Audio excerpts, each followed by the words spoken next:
Every single Urgot mechanic you need to know to play this champion like a challenger. What's up guys, Quanta here. Today's video is going to be about every single mechanic from the simple E-Flash to more advanced mechanics that you didn't even know Urgot could do to straight up pay to win mechanics. So hope you guys like the video and let me know how it is. Enjoy. Alright, so the first mechanic on Urgot that I want to talk to you guys about, and honestly the most important mechanic on Urgot, is called the toggle. You guys might see me do this on stream a lot. It's basically 3 W ticks into 1 auto into 3 W ticks like so. And this is just basically why we do this, is that it's a lot more damage than just leaving W on. And you only get access to this at level 9 when you get your W fully maxed out and it lasts for an infinite duration. And it not only does it give you more damage than just leaving your W on, it also allows you to move a little bit faster during the auto animation.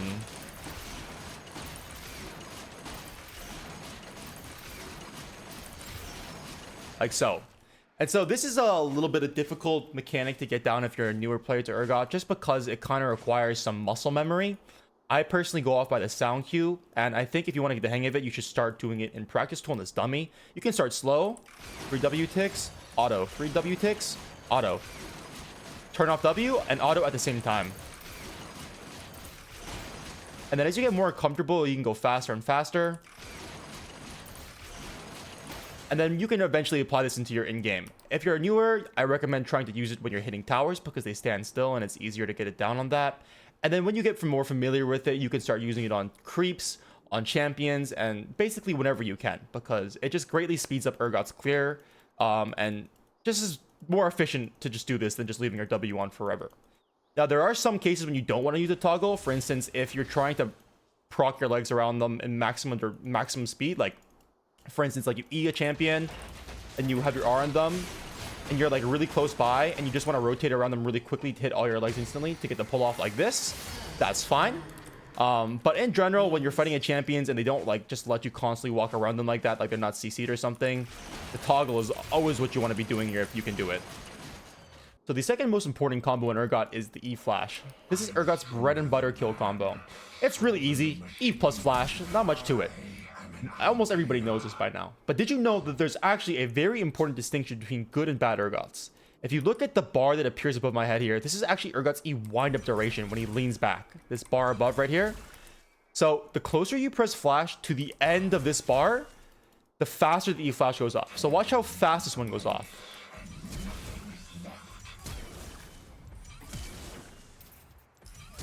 Right? Now watch how much slower it is if I just spam flash as soon as I press E. Right? I have to complete the dash. I have to complete that windup first before I can actually complete my E. Now watch now when it's like when you press it close to the end of the E channel.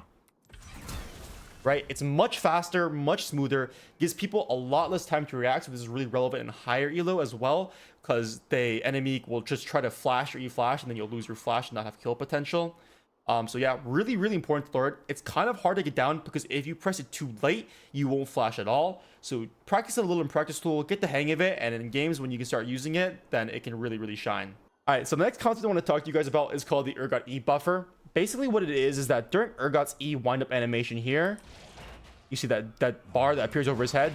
Any time during this bar, if a CC ability hits him, he can ignore that CC. And now a lot of champions have abilities like this, for instance, like Camille E, but this is really strong on Urgot because he can just ignore all CC with this, and it's really easy to do. So go ahead and Q me here. If you Q me, I can just block it like this, right? Keep Qing me. I can just easily just dodge CC with this. It's like impossible. It's impossible for this guy to actually hook me in here.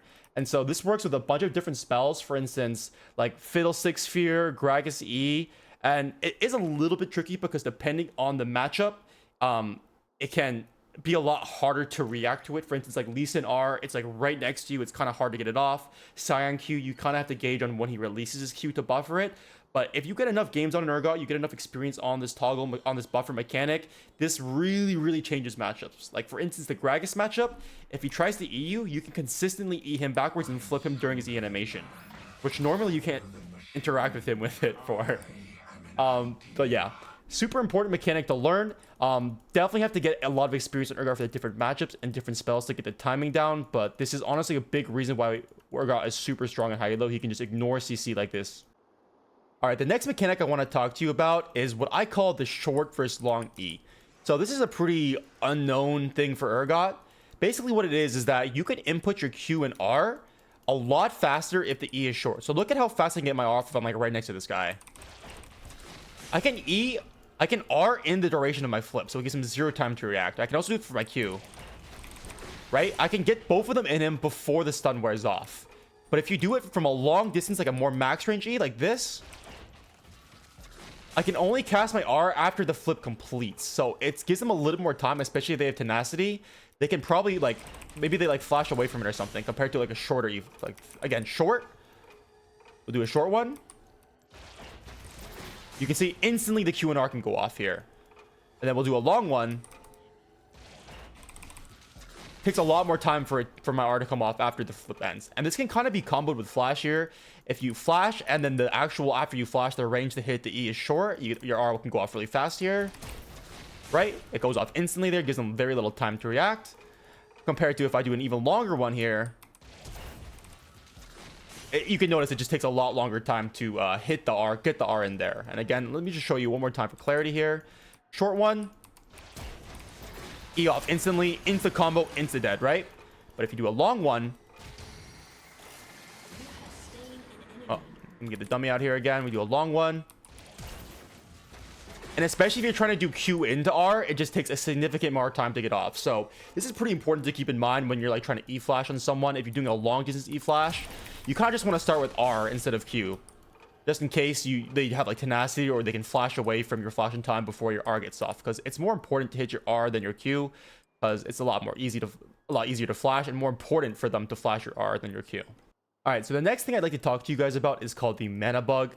And basically what it is that if you press EW or QW really quickly, you can get a free W cast.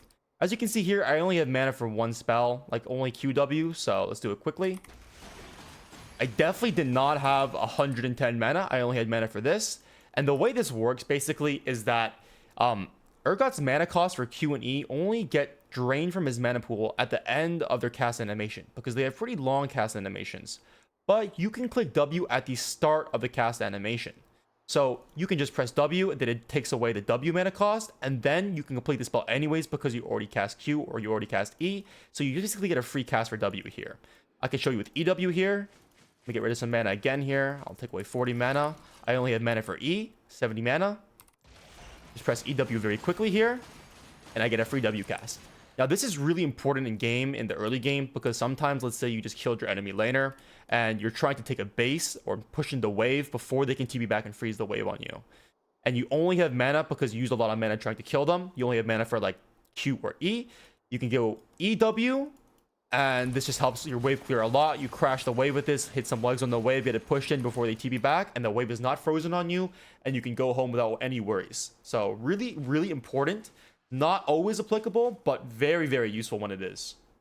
All right, so the next mechanic that I'd like to tell you guys about is called the auto flash. It's exactly like it sounds. Basically what it is that if you need to get a leg off, but you only have time to hit them from one direction, like say they're about to get under their tower here, so I only have room for one auto here, you can auto flash to change the direction of where the light comes off from.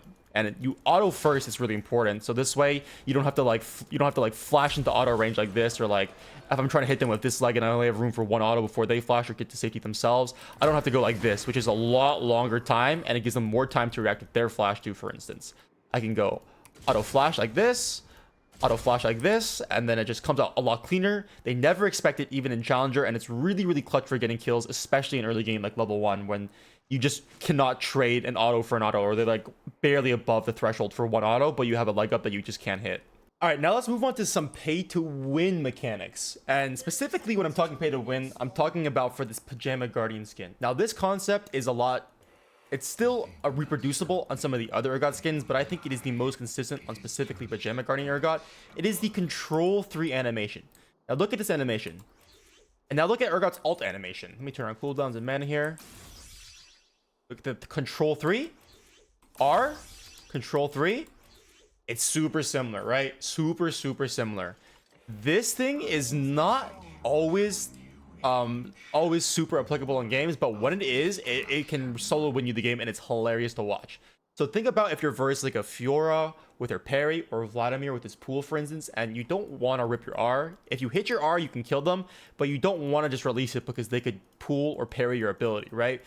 This, you can try to fake them out, like you try to fake them out with that animation. It looks like you're going to rip the ult, and you could just try to bait it out. They might react, they might parry, and I'll post a clip right here of this, something of this happening in game. It's super, super OP.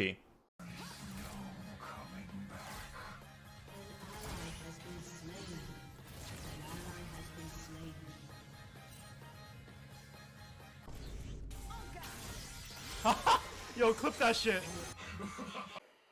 Alright, the final Urgot mechanic I want to talk to you guys about is the Ctrl 1R to hide the R animation. So it's just basically Ctrl 1R.